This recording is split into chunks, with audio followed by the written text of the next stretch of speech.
All right, today we're going to dive into a pretty radical idea. What if your life isn't just something that's happening to you, but something that's happening for you? What if you're not just a character in your own story? What if you're the one writing the whole script? Let's get into it. Let me just ask you this straight up. Do you ever feel like you're just along for the ride? Like you're a passenger in your own life, stuck on this crazy roller coaster, and things are just happening at you, well, all you can do is just hang on tight. And look, that's a super common feeling, right? We're pretty much taught from day one that our present is just a result of our past, our childhood, how we were raised, the cards we were dealt. The idea is that we're basically living out a script that was handed to us before we even knew what was going on. But what if that's just scratching the surface?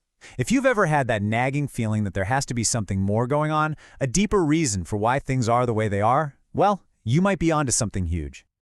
Okay, this is where it gets really interesting. What if you're not just a product of your circumstances?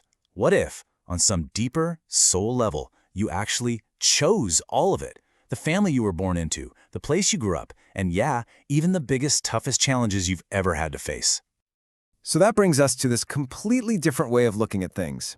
Instead of seeing life as some pre-written story you just have to suffer through, what if you saw it as a game? A really complex, fascinating, multi-level game that you actually designed for yourself.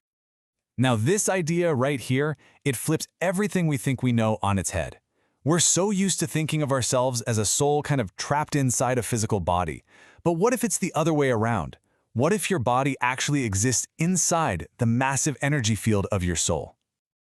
I mean, seriously, think about it like a video game. Your soul is the real you. That's the player sitting at the console calling all the shots. And your body? That's just your avatar. It's the character you specifically chose for this round of the game, perfectly designed for all the quests and experiences you wanted to have. So you might be asking, what's the point of this whole game? Well, the main objective is simple: evolution, for your soul to grow. And you score points, let's call them awareness points, by learning lessons from your experiences. But here's the catch, and it's a big one. The most valuable lessons, the ones with the biggest point boosts, almost always come from the absolute toughest experiences. What this means, if you really think about it, is that you're never truly a victim. Before you were even born, your soul handpicked the parents, the environment, and the main challenges that would create the perfect training ground for the lessons it wanted to learn. Just imagine how this could play out. Maybe two souls made an agreement before coming here. One says to the other, hey, let's meet in the next life. You're going to play the role of someone who hurts me really deeply. And through that pain, I'm finally going to learn how to love and value myself. It's a wild thought, but from this viewpoint, the person who causes you the most pain could actually be your greatest teacher, someone who agreed to play that tough role out of love, all for your soul's growth. Okay, so if life is this big game for our own growth, how do we get the cheat codes? How do we figure out how to play better? Well, the answer is actually all around you, because the world is your mirror. This means that your external reality, everyone you meet, every situation you find yourself in, it's all just a direct reflection of your own internal stuff. Your beliefs, your fears, your unhealed wounds. Your life is literally mirroring back to you exactly what's going on inside. Let's bring this down to earth for a second. Have you ever been just intensely bothered by someone? Maybe a total stranger being loud or arrogant, and it just gets under your skin. You feel this flash of anger, but the person right next to you doesn't even notice. So why did it trigger you so much? That feeling, that really strong emotional hit, that's not random. That's a signal. It's like a big flashing neon sign from your own soul, pointing directly at a part of you that you haven't healed or accepted yet. That other person is just the mirror, showing you where you need to look. All right, so if the world is a mirror and life is a game for our soul's evolution, how do we actually win? How do we use all this information to actually make our lives better? So, the very first step, and honestly the most important one, is a huge mental shift. You have to stop trying to change everyone and everything outside of you. Instead, you take 100% responsibility for your reality. You realize that you're the source. You're the one creating the experience. That, right there, is where your power is.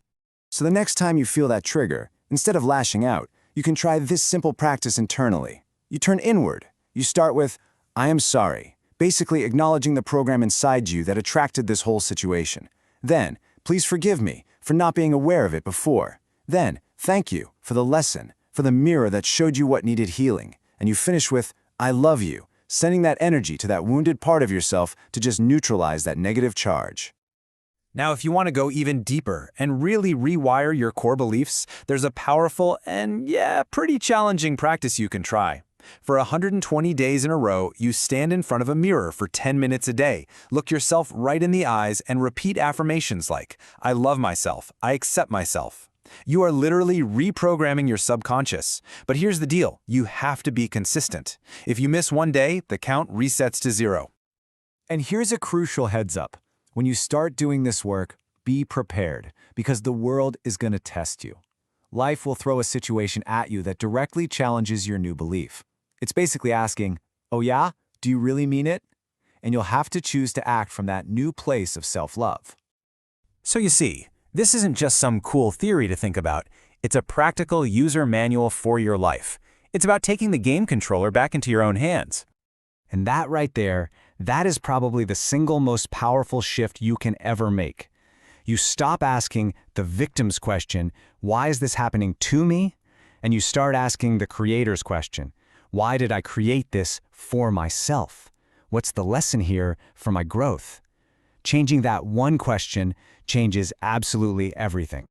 It also means that when you hit those rock-bottom moments in life, the ones that bring you to your knees, they aren't punishments, they're wake-up calls. It's your soul grabbing you by the shoulders and shaking you, saying, hey, pay attention, there's a huge lesson here you are about to miss. When you boil it all down, the real takeaway is this. You're not just a piece on the board. You are the player at the console. You're the one who designed the game, and you're the author, holding the pen, writing your own story with every single choice you make. So, I'm going to leave you with a question. Now that you know you're the one holding the pen, that you are the author of this incredible story, what's the first new choice you're going to make starting right now?